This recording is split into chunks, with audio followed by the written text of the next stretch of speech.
नमस्कार श्रोते हो, आज आपण आपल्या आकाशवाणीच्या स्टुडिओमध्ये डॉक्टर रचना लौळ, शासकीय वैद्यकीय महाविद्यालय अकोला येथे प्राध्यापक आणि विभाग प्रमुख म्हणून कार्यरत आहेत. त्वचा गुप्तरोग आणि कुष्ठरोग या शासकीय वैद्यकीय महाविद्यालय अकोलाच्या विभागाच्या त्या प्रमुख आहेत. गेली 22 वर्ष त्या इथे कार्यरत आहेत. नमस्कार मॅडम. नमस्कार. आकाशवाणी अकोला केंद्राच्या स्टुडिओमध्ये मी आपलं स्वागत करते आहे. धन्यवाद. आज आपण राष्ट्रीय कुष्ठरोग निर्मूलन दिवस जो असतो जो 30 जानेवारीला पाळला जातो, तर त्यानिमित्ताने आपण हा जो कुष्ठरोग आहे, हा रोग काय आहे, आजार काय आहे, तर त्याविषयी आपल्या श्रोत्यांना माहिती देणार आहोत. तर माझा पहिला प्रश्न असा आहे की कुष्ठरोग हा काय आजार आहे ते आपण सुरुवातीला सांगूया. सर्वप्रथम कुष्ठरोग हा एक जीवाणूमुळे होणारा, संक्रमणद्वारे होणारा आजार आहे.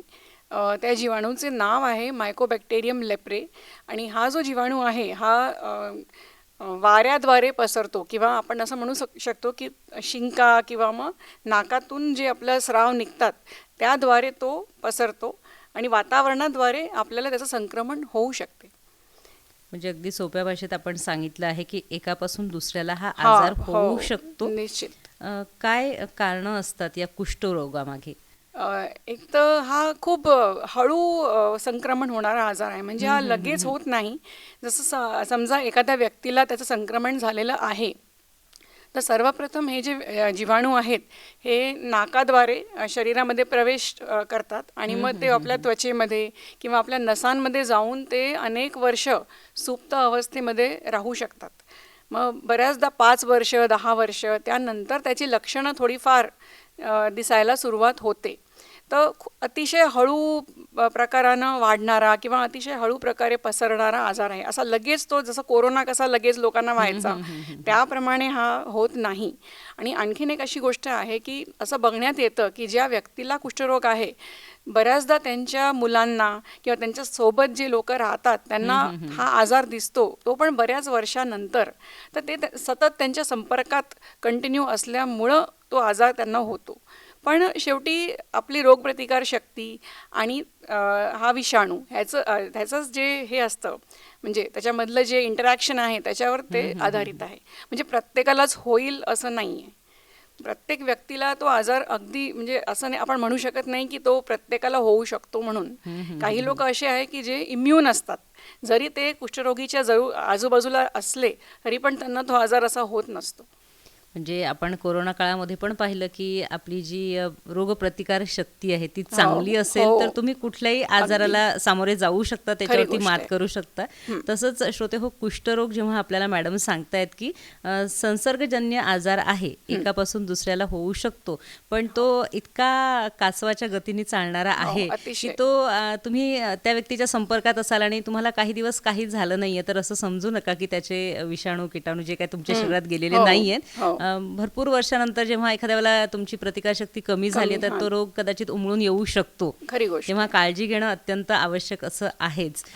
जेव्हाही आता हे लक्षणं दिसतील, एखाद्या व्यक्तीला झालाय आपल्याला माहिती आहे, त्याचे ठळक ठळक लक्षणं दिसतील, तर ते आपण सुरुवातीला सांगू की ज्याला कुष्ठरोग आहे तर त्याला आपल्याला काय लक्षणं दिसतात. त्याचे अगदी सुप्त लक्षणं म्हणजे सर्वप्रथम शरीरावरती लालसर किंवा तांबूस रंगाचे चट्टे किंवा पांढरट रंगाचे, अगदी पांढरे चट्टे नाही म्हणता येणार, पांढरट रंगाचे चट्टे. बरेच लोक कुष्ठरोगाला कोड नावाचा जो आजार आहे त्याच्यासोबत कन्फ्यूज करतात, पण कोड एक अत्यंत वेगळा आजार आहे.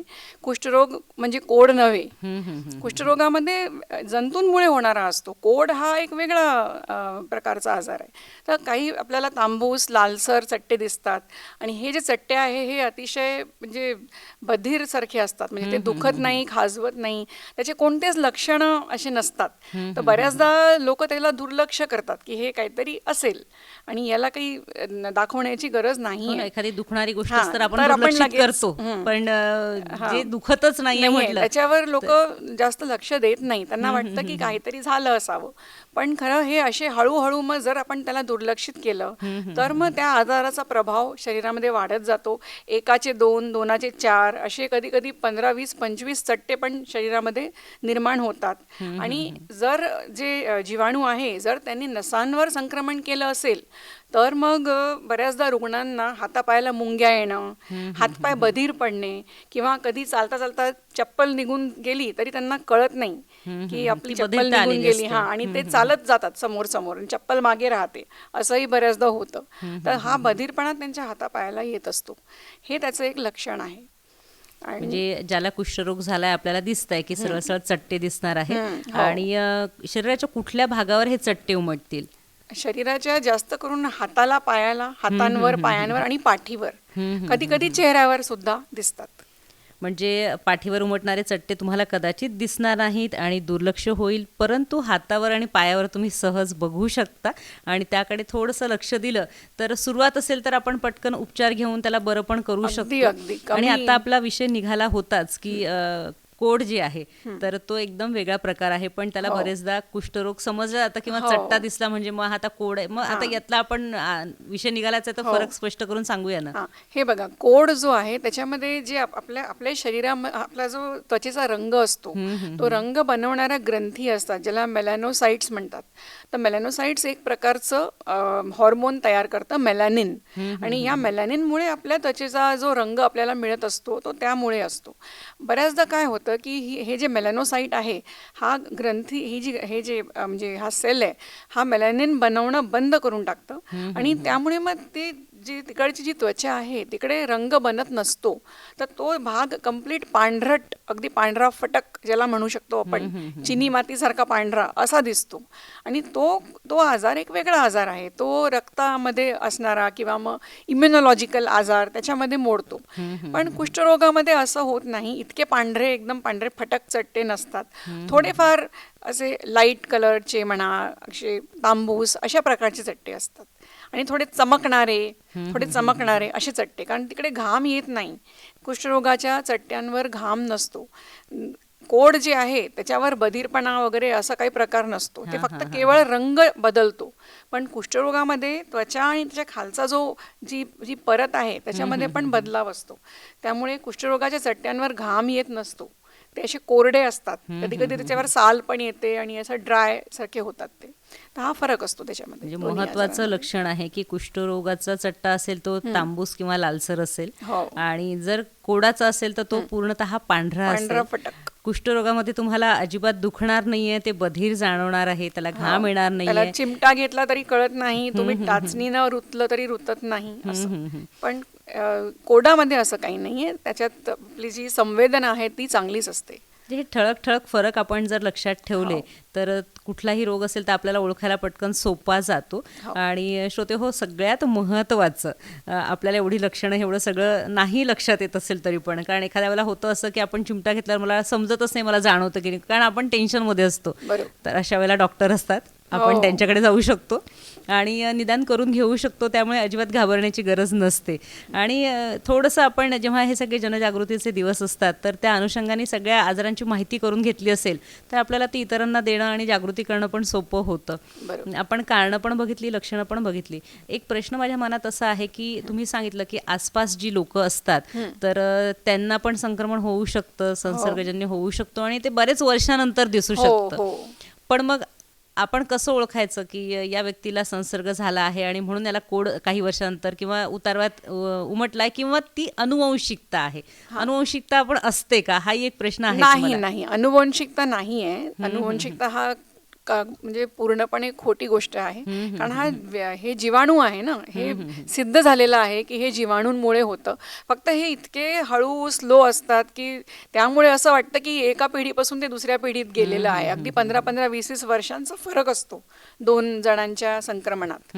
पण आपण असं सांगू शकत नाही, कारण जोपर्यंत काही ना काही लक्षण याच्यामध्ये आम्ही काय करत असतो, समजा एक रुग्ण आला तर आम्ही त्याच्या संपूर्ण परिवाराला बोलावतो आणि सगळ्यांची तपासणी करायला त्यांना सांगतो की आपण म्हणजे अगदी कमी स्टेजमध्ये, इनिशियल स्टेजमध्ये जर आपल्याला आजार दिसला तर आपण त्याला लगेच औषध उपचार करून त्याला आपण तिथेच थांबवू शकतो. असं जोपर्यंत काहीतरी लक्षण येत नाही तोपर्यंत हा आजार आपण पकडू शकत नाही. म्हणजे अशी कोणती रक्ताची चाचणी नाही आहे की ज्याच्याने आपण सांगू शकतो की या माणसाला कुष्ठरोग आहे. रक्तामधून असं टेस्ट कोणताच नाही आहे, फक्त त्वचेचे टेस्ट असतात, त्वचेची आपण तपासण्या असतात ज्यामधून आपण सांगू शकतो की हा आजार आहे किंवा नाही आहे. तर त्या तपासण्या आम्ही करून घेत असतो पेशंटच्या सुद्धा आणि त्याच्या नातेवाईकांच्या, जवळ असणाऱ्या लोकांच्या.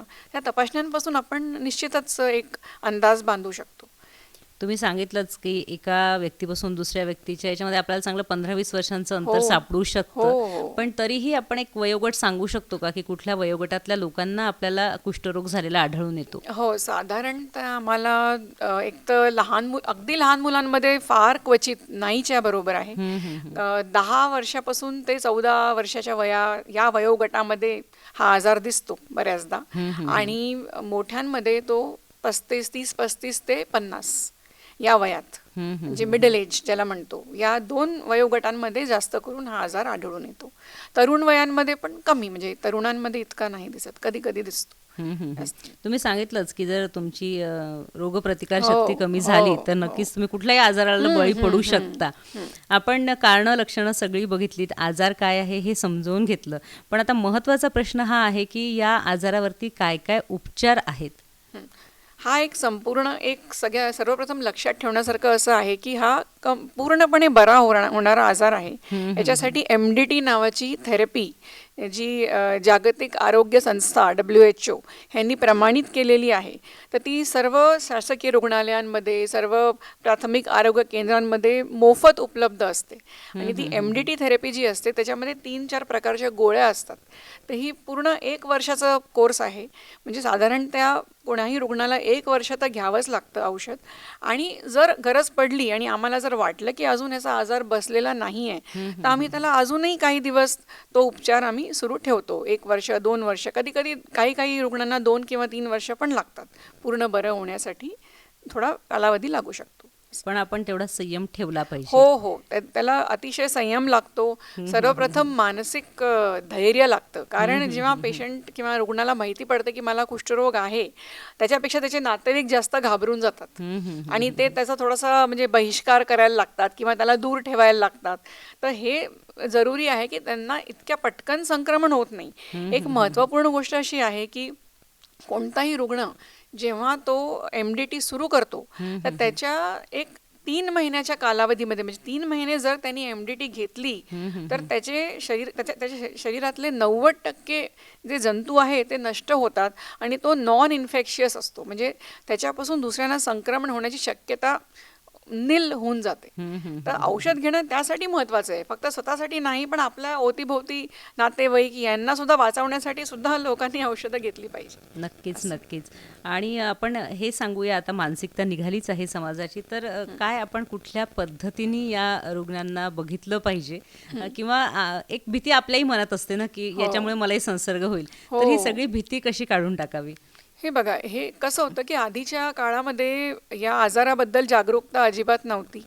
लोकांना वाटायचं की हा देवाचा कोप आहे आणि हा व्यक्ती श्रापित झालेला आहे, म्हणून याला असे सगळे चट्टे दिसत आहेत. आणि दिसायला थोडंसं विद्रूप असल्यामुळे लोक त्या रुग्णापासून लांब राहणं पसंत करायचे. किंवा या काही जे रुग्ण औषध घ्यायचे नाही किंवा घेऊ शकायचे नाही, त्यांचे बोटं गळणे, पायाचे बोटं गळणे, बधीर होणे, कधी कधी फोडं वगैरे व्हायचे. तर हे सगळं जे चित्र असायचं ते लोकांना बघवायचं नाही आणि म्हणून ते रुग्णाला वनामध्ये वगैरे किंवा दुसऱ्या घरात जाऊन ठेवून द्यायचे, असं आयसोलेट करून टाकायचे. पण आता अशी काही आवश्यकता नाही आहे. आता आपल्याला इतके सिव्हिअर किंवा अशा प्रकारचे रुग्ण दिसत पण नाही. म्हणजे गेली आता मी 22 वर्षापासून इथे कार्यरत आहे, पण मी जे बघितलं आहे की कमीत कमी 80% लोक त्यांच्यामध्ये अतिशय जागरूकता आलेली आहे. आणि या जागरूकतेमुळे अगदी छोटासा जरी चट्टा असला ना तरी ते येतात आणि दाखवतात.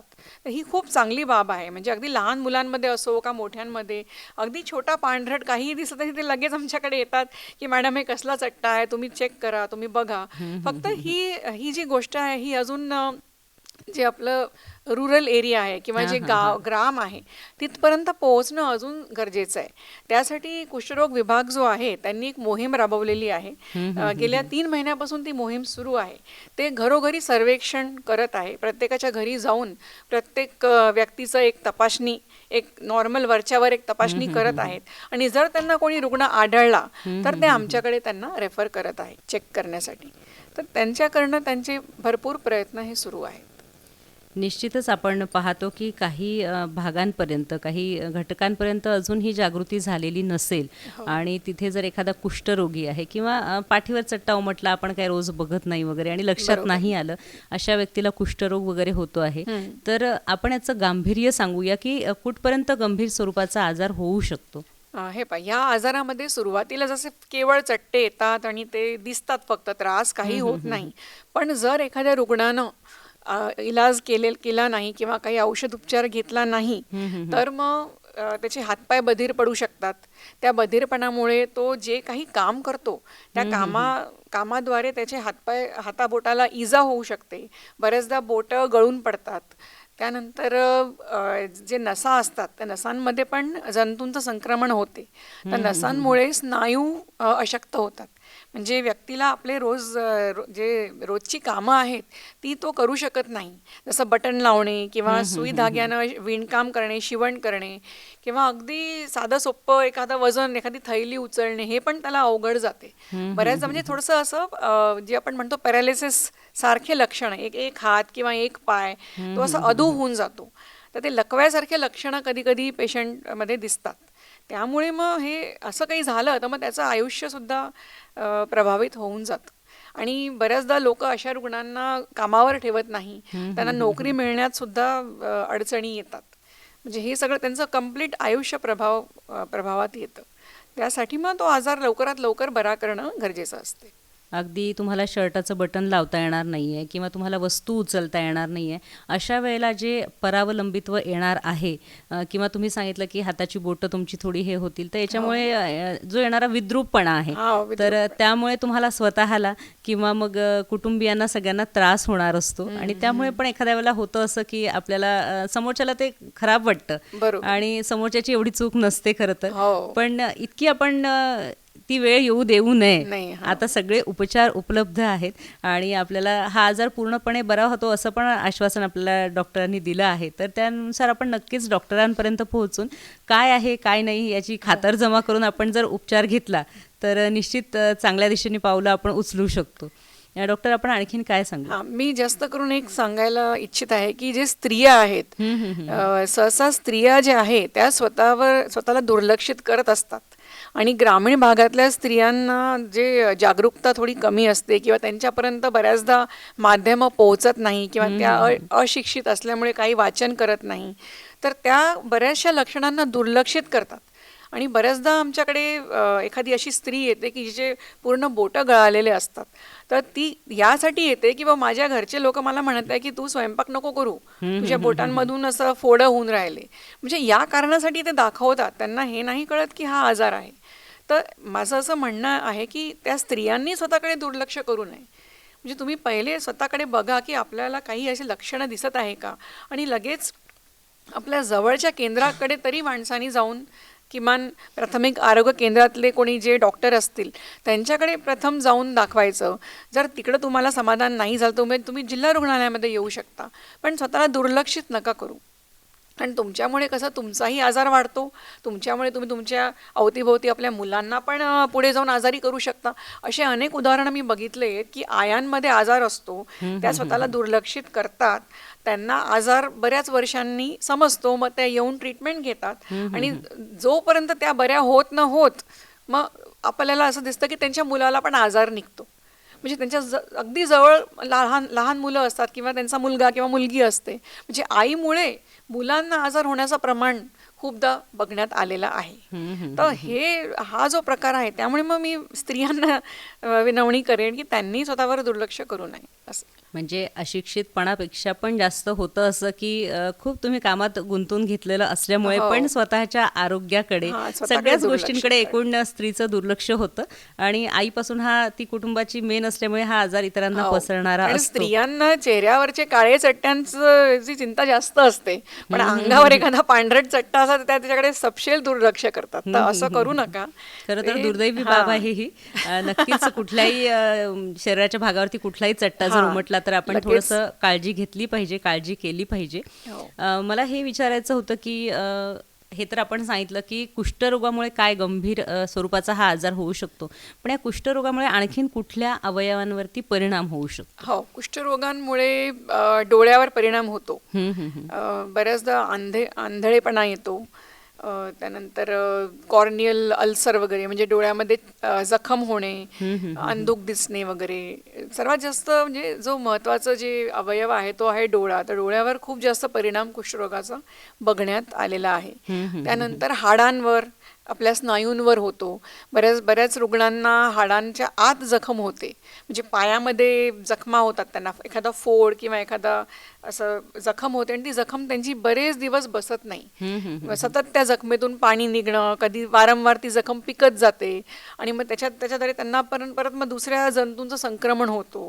मग त्याच्यानी पायाला सूज येणं, मग चालण्यात त्यांना असं म्हणजे चालणं फिरणं त्यांचं अवघड होऊन जाते असं. तर हे सगळे दुसरे अवयव आहेत. आणि खूप जास्त प्रमाणात कधी कधी असं म्हणतात की जे श्वासनलिका आहे किंवा मग लिव्हर आहे, किडनी आहे, ह्याच्यावर सुद्धा कधी कधी परिणाम होतात. पण ते प्रत्येक रुग्णाला नाही होत, ते काही रेअर केसेस आहे ह्याच्यामध्ये असं होऊ शकतं. कॉमन म्हणजे ही गोष्ट अगदी साधारणपणे प्रत्येकाला होत नाही. एखाद्याच रुग्णाला आपण असं बघू शकतो की त्याचे अवयव खराब होतात, बाकी 90% 99% असं काही होत नाही.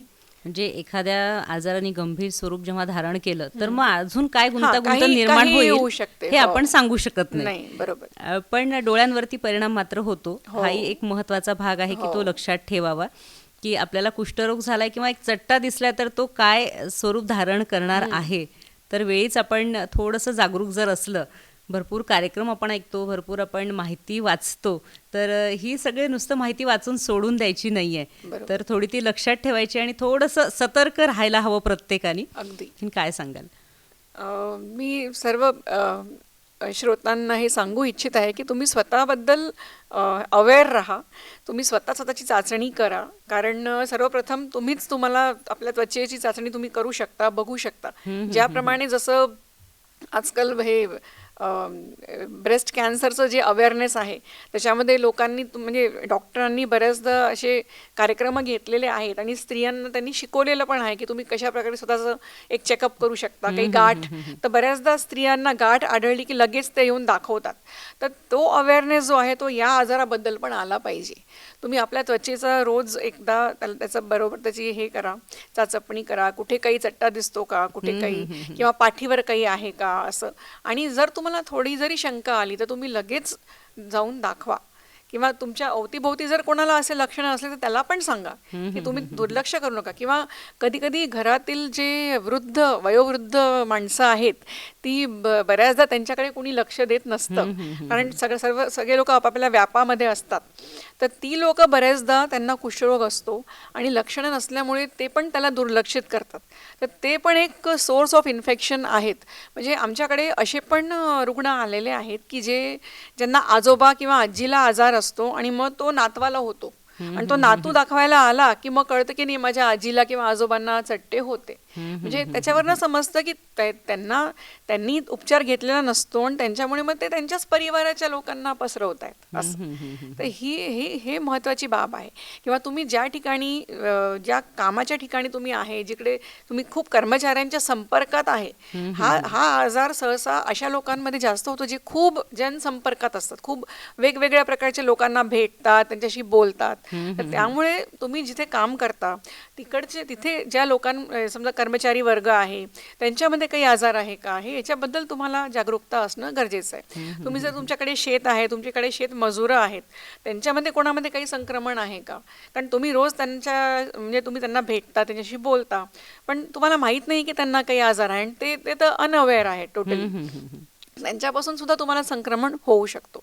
तर असे खूप सारे मार्ग आहे ज्याद्वारे कधी पण कोणाला इन्फेक्शन कुठून होऊ शकतं ते शोधणं अतिशय कठीण आहे, पण तरी आपण जागरूक राहणं जरुरी आहे. उतार वयात जेव्हा एखाद्याला एखादा चट्टा उमटतोय, थोडं काही हो, दिसतंय, हो, तर होतं लगेच, असं की या व्यक्तींनी सुद्धा घरात सांगावं. अगदी, कारण अगदी. तुम्ही सांगितलं तसं सगळेजण आपल्या व्यापात असतात, पण त्या आजी आजोबांना जर लक्षात आलं आहे तर त्यांना असं वाटतं काय म्हातारपण आहे, हो, होतच आहे, असं हां, करून ते दुर्लक्ष. नका करू, कारण तुमच्यामुळे नातवांना होऊ शकतं, कारण तुमच्याजवळ नातूच जास्त राहतो ना. तर असं बघण्यात आलंय की आजी आजोबांना आजार होता आणि मग नातवाला डायरेक्ट झाला, तो मुलांना नाही किंवा सुनेला नाही, डायरेक्ट नातवाला होतंय, असं बऱ्याचदा पाहण्यात आलेलं आहे. एकूणच महत्त्वपूर्ण अशा विषयावरती आज आपण बातचीत केलेली आहे आणि संपूर्ण माहिती आपण आपल्या श्रोत्यांना सांगितलेली आहे. जाता आता काय थोडक्यात संदेश द्याल? थोडक्यात मी असं सांगेल की कुष्ठरोगाबद्दल घाबरू नये. आपण जी भीती बाळगता हा काही कलंक नाही आहे, जे आधी चिरकालापासून अगोदर, जसा मलेरिया एक आजार आहे, आपल्याला माहिती आहे की तो मच्छरांमुळे होतो, किंवा आज सर्व गोष्टींचं म्हणजे माहिती, जे विज्ञान आहे ते एवढं पुढे गेलेलं आहे की प्रत्येक आजाराचं आपण निर्मूलन केलेलं आहे आणि त्याचं कारण शोधलं आहे. तर त्याचप्रमाणे कुष्ठरोगसुद्धा कोणत्याही देवाचा कोप नाही आहे किंवा कोणी पण श्रापित केलेलं नाही आहे. हा एक जीवाणूमुळे होणारा, संपूर्णपणे बरा होणारा आजार आहे. आपल्याजवळ त्याचं औषध उपलब्ध आहे. म्हणजे हा असा रोग नाही आहे की जो असाध्य आहे, की बरा होऊ शकत नाही. त्यामुळे ज्यांना आजार आहे त्यांनी पण घाबरून जाऊ नये. त्यांनी नित्यनियमानं औषधं घ्यावी, विश्वास ठेवावा, रेग्युलॅरिटी ठेवावी, आणि ते पण सुद्धा बरे होतात. फक्त काही लोकांना लवकर, काही लोकांना वेळ लागतो, पण अंदाजे प्रत्येक रुग्णाला, म्हणजे आम्ही जे रुग्ण बघतो त्याच्यामध्ये प्रत्येक रुग्णाला वर्ष, 2 वर्ष किंवा कधी कधी 3 वर्षसुद्धा वेळ लागू शकतो. तर ह्याच्यात अतिशय धैर्य ठेवणं गरजेचं असते. नक्कीच मॅडम, आज आपण आकाशवाणी अकोला केंद्राच्या स्टुडिओमध्ये आलात आणि महत्त्वपूर्ण विषयावरती आमच्या श्रोत्यांना मार्गदर्शन केलं. त्यासाठी आकाशवाणी अकोला केंद्रातर्फे मी आपले आभार मानते आहे. धन्यवाद. धन्यवाद.